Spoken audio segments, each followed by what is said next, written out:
Bana, mambo vipi hapo ulipo? Hapa safi kabisa. Basi leo tunaenda kuianza sehemu ya 3 ya kazi yetu safi kabisa inayomzungumzia mwanadada anayekwenda kwa jina la Aurelia pamoja na Benita. Kwa hivyo tutaanza pale tulipoishia ili tuweze kuelewana kwa uzuri zaidi, lakini kwa mapenzi ya dhati kabisa ni kuombe mpenzi mtazamaji usiache kusubscribe, kulike na kukomenti, na kama ulisha subscribe usiache kukomenti baada ya kumaliza kutazama. Na mimi hapa wananita Alifa DJ aka wa kupoa aka kabisa Real Badman Killer. Bana, tunapenda watoto ila hatupendi utoto kwenye kazi za watu wazima. Habari ndo hiyo. Kwa hivyo kanyaga panda, tuondoke katika mtindo wa kisasa wewe, au sio? Tunaendelea.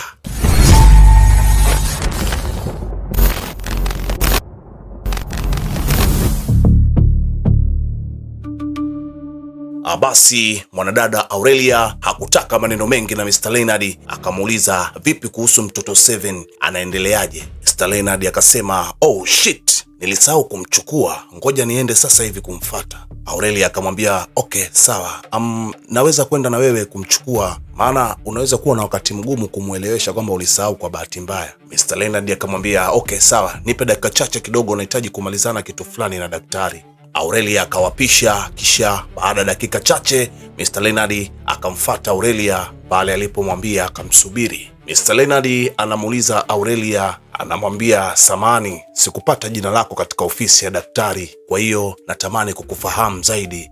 Unajua Benita hakuwa na marafiki wengi sana wa karibu, lakini nikikutazama kama kuna mtu unafanana naye, nilishawahi kukutana naye sehemu ila sikumbuki ni wapi. Aurelia akamwambia, jina langu naitwa Aurelia. Ni kweli kwamba tulishawahi kukutana kabla ya hapa. Niliwahi kuja ofisini kwako wakati fulani kwa ajili ya kazi, nikafanya interview lakini sikupataga kazi. Mr. Leonard akamwambia, ngoja kwanza, ngoja. Wewe ndo Aurelia ambaye Benita anataka nikuoe? Aurelia alikaa kimya tu, hakuwa na jibu lolote la kumjibu. Alimwangalia tu Mr. Leonard. Bana, Mr. Leonard yupo nyumbani kwake muda huo, lakini amepagawa. Amekuwa akizunguka chumba kizima, anakwenda huku na kurudi huku, baada ya kugundua kwamba yule ndiye Aurelia mwenyewe ambaye Benita anataka muoe ili amlee mwanaye. Anapata ushauri kutoka kwa mpenzi wake wa sasa ambaye anakwenda kwa jina la Martha. Anamwambia, kwa hiyo hayo ni matakwa ya huyo mwanamke ambaye anaenda kufa, na huyo mwanamke naye ameyakubali, basi naye pia atakuwa hana akili. Leonard akamwambia, wewe uelewi kitu, hujui? Basi kama sijui nieleze basi. Leonard, sikiliza bebi wangu, nikwambie, kama ni kuhusu ishu ya mtoto, tafuta apartment, mpangie huyo mwanamke, amtunze mtoto, umpe posho mwisho wa mwezi, full stop. Hadithi inakuwa imeishia hapo, au kuna kingine? Leonard alimkata jicho hilo. Masa akaendelea kusema, anamwambia, sio unamwangalia mtoto tu, mimi na wewe tumekuwa pamoja kwa miaka 10 sasa. Tofauti na hivyo, kwa sababu wazazi wako wamesisitiza ndoa yetu, basi unaweza ukanioa mimi. Najua kwamba humpendi Benita Leonard, ulikuwa tu unatimiza wajibu wako kama baba wa mtoto. Inakuwaje sasa unaruhusu maneno yake ya mwisho ya kutawale? Mr. Leonard akamwambia, ni kweli, nimejua alichokuwa kikisema sasa. Martha akamwambia, usiniambie unafikiria kumwoa mtu usiyemjua kwa ajili ya ombi la kitanda cha mauti. Vipi kuhusu mimi Leonard? Miaka 10 sasa tuko pamoja, na sasa unataka kutimiza ombi la mwisho la Benita. Leonard akamwambia, unajua nini, nahitaji muda wa kufikiria, tafadhali naomba uniache nifikirie. Na kisha Leonard akaondoka eneo lile. Martha akabaki kumuita, Leonard, tafadhali usiende mbali na mimi. Bana, Aurelia leo amekutana na kijana ambaye ni msimamizi wa nyumba aliyokuwa akiishi. Kijana anamwambia, samahani dadangu kwa hili swala, kwa maelekezo niliyopewa nitaruhusu fenicha zako zibaki humu ndani kwa wiki moja tu. Jitahidi basi ndani ya hiyo wiki moja. Sio kosa langu, lakini dadangu, ni mama mwenye nyumba ndiye aliyeniagiza. Aurelia akamwambia, ni sawa, naelewa. Nitahamisha baadhi ya vitu vyangu kuvipeleka kanisani kwangu ninaposali.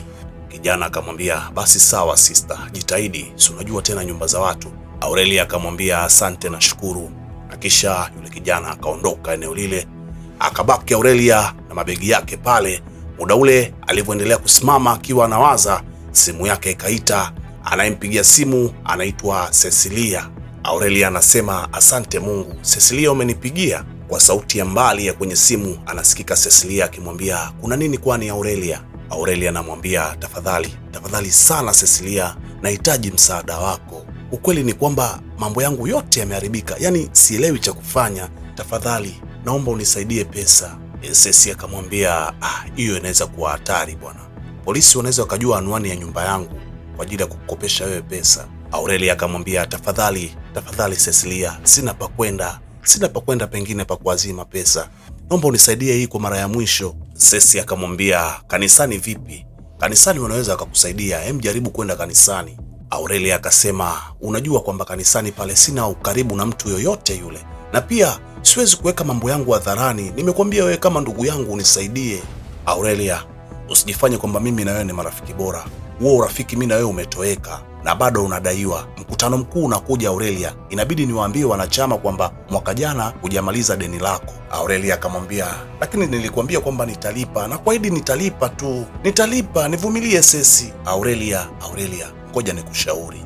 Ushauri ni kwamba uende kutafuta kazi leo ili angalau upunguze nusu ya deni lako, au utafute mwanaume tajiri ya kuoe. Mimi mwenyewe unavyoniona nimeshindwa kuishi hayo maisha. Vipi kuhusu wewe? Unawezaje kuishi maisha ya hivyo Aurelia? Hivi unajua kwamba wewe ni binti mrembo sana Aurelia. Ceci baada ya kusema maneno hayo akakata simu. Aurelia akaendelea kuita halo Ceci, lakini Ceci alishakata simu.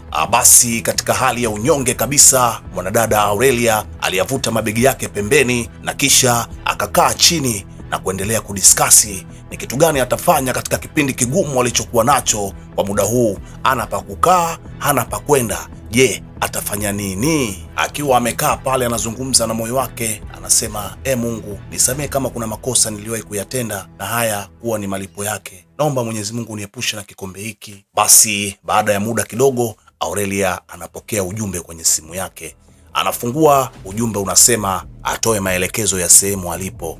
Basi tunakuja nyumbani kwa Mr. Leonard. Muda huu alikuwa anarudi nyumbani, anamkuta mpenzi wake Martha yupo katika dressing table anajiremba, au tunaweza kusema anaongeza baadhi ya urembo ili aonekane mzuri zaidi. Yes. Basi akamwambia habari yako mpenzi wangu. Martha akamwambia habari njema mpenzi za huko, na kisha Mr. Leonard akasogea akamshika kimaaba mpenzi wake namna hiyo. Martha akamwambia vipi, mkutano wako ulienda vizuri leo? Mr. Leonard akasema sikufanikiwa, ilibidi nipitie mahali fulani kwa ajili ya kumchukua mtu. Martha akauliza mtu gani huyo? Mr. Leonard akamwambia unadhani atakuwa ni nani mwingine zaidi ya yule ambaye ni hitaji la Benita? Martha alichukia kwelikweli, akamwambia kwa nini ulienda kumfata na kwa nini ukuniambia kama unaenda kumfata? Mr. Leonard akamwambia sikiliza, hiyo sio maana wala suluhu ya jambo hili. Ni kwamba ninapomwona huyu mwanamke basi moyo wangu unakereka sana.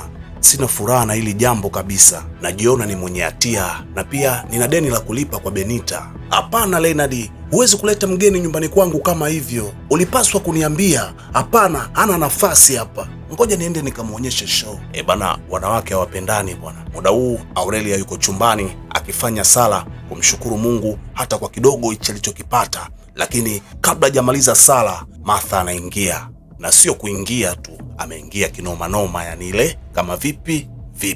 Martha anamwambia Aurelia umeingia kwenye hii nyumba unadhani kwamba wewe ni nani? Aurelia amekaa kimya tu, akawa anamwangalia bila kuongea chochote. Akarudia tena kwa hasira, akamsukuma akamwambia naongea na wewe, kwani wewe ni kiziwi au? Aurelia akamwambia tafadhali usiniguse tena. Martha akamwambia nikikugusa utafanya nini? Upo nyumbani kwangu hapa. Aurelia akamwambia sitofanya kitu chochote, nitapuuza tu, lakini usinijaribu kwa mara ya pili. Martha akamwambia hii ndo shida ya hisani sasa, yaani unajitutumua kwa ajili ya hisani? Hiyo ni hisani ndogo ambayo amekupa Benita kwa ajili ya mtoto wake. Kwa hiyo unadhani kwamba hisani hiyo inaweza kukufanya umchukue mume wangu? Usijidanganye binti, nitakufanya kitu kibaya hujawahi kuona. Alafu huyo mtu unayemtegemea wewe tayari ameshaondoka, huwezi kuwa wewe badala yake. Aurelia akamwambia hajaondoka bado, yupo katika usingizi wa koma na hivi karibuni ataamka.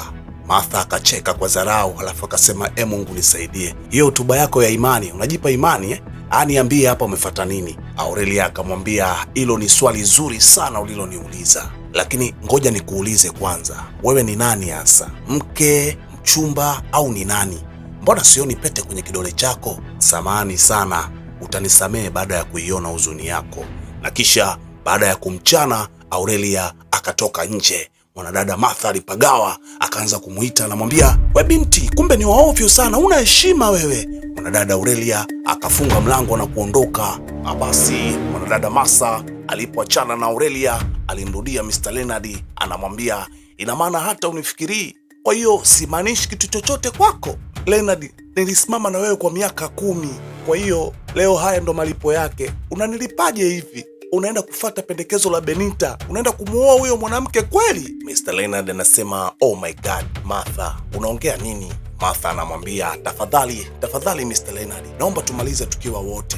Tulikubaliana kwamba tutamaliza tukiwa pamoja. Alafu pia uliniahidi kwamba wewe na Benita hamtokuwa na mtoto. Ghafla tu nimeshangaa amejitokeza mtoto anaitwa Seven. Hiyo niliimeza. Nilikaa kama ninavyokaa siku zote. Sikuongea chochote, nilikaa kimya kabisa. Uoni sasa kwamba Benita ametoka kwenye njia yetu? Hii ni nafasi, maombi yetu yamejibiwa. Tunaweza kwenda kwa wazazi wako sasa tukaomba baraka zao, tena bila kujihisi kwamba sisi ni wenye hatia. Baada ya tufanye hivyo, angalia sasa unachokifanya. Unamkokota huyo kikaragosi wake, utasema ana eneo hapa. Mr. Leonard akamwambia Martha, hivyo unavyofikiria sivyo kabisa. Yaani bado hujaelewa tu. Martha akamwambia, kwani hatuna sheria zetu? Bado unahisi kwamba hii nyumba inaendeshwa na Benita ambaye yuko hospitali ya CU amelazwa?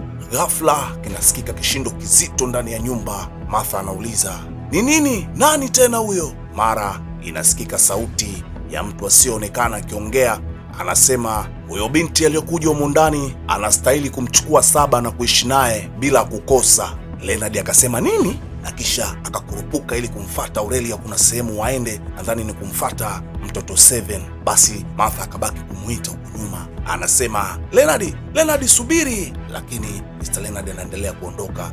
Anamwambia, Leonard, bado mimi naongea na wewe, Leonard. Leonard anaishirizia na kuondoka. Basi mpaka kufika hapo, mpenzi mtazamaji, ndo mwisho wa sehemu ya 3.